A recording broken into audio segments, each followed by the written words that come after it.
What is up, y'all? So I had posted this video not realizing people were more interested in this wig than anything I had to say that day.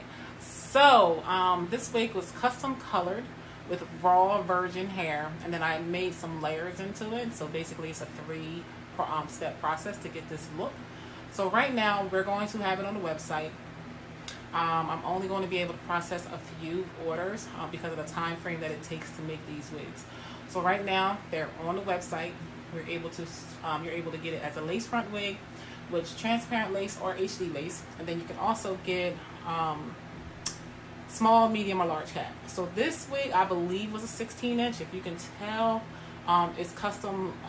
There's layers in it that I layered around the whole thing. And this is basically how you'll get the wig. So the wig will basically come styled and cut and colored. This coloring takes about 3 different processes in order for me to get this look.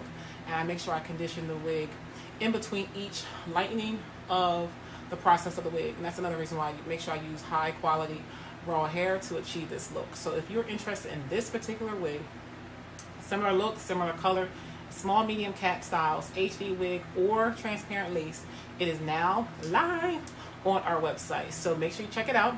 I got so many compliments on this wig. So many compliments. It's like one of my faves. All right, peace.